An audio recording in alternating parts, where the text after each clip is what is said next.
हवन में आहुति देते समय क्यों कहते हैं स्वाहा? अग्निदेव की दाहिका शक्ति है स्वाहा।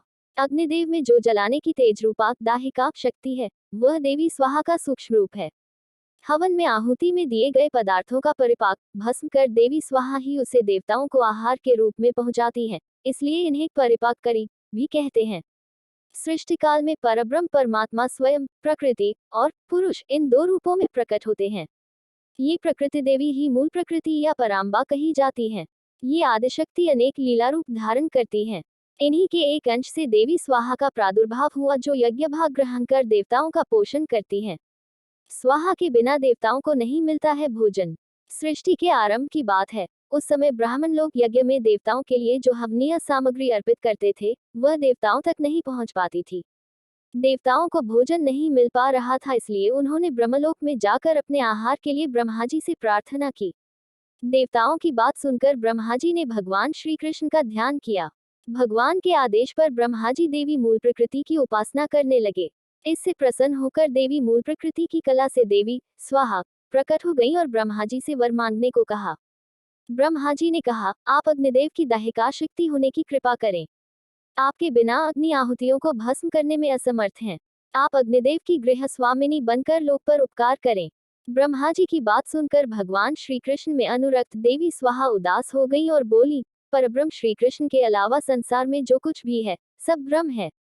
तुम जगत की रक्षा करते हो। शंकर ने मृत्यु पर विजय प्राप्त की है।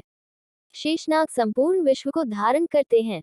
गणेश सभी देवताओं में अग्रपूज्य हैं। ये सब उन भगवान श्री कृष्ण की उपासना का ही फल है।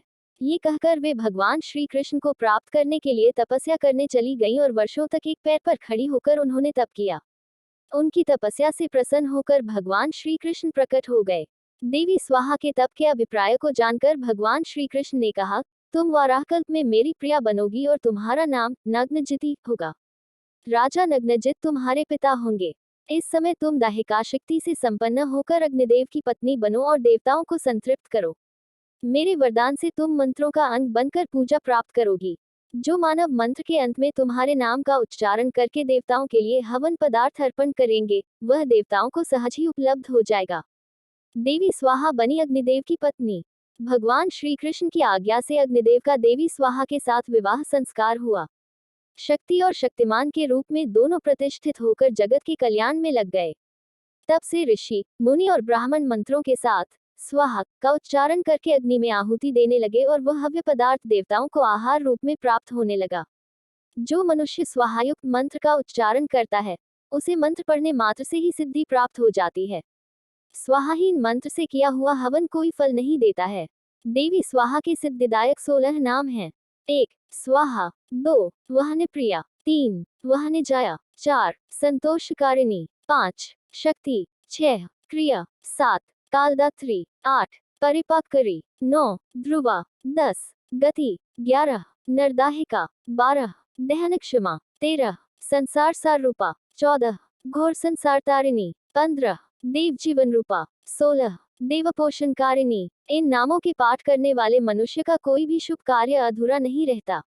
वह समस्त सिद्धियों व मनोकामनाओं को प्राप्त कर लेता है।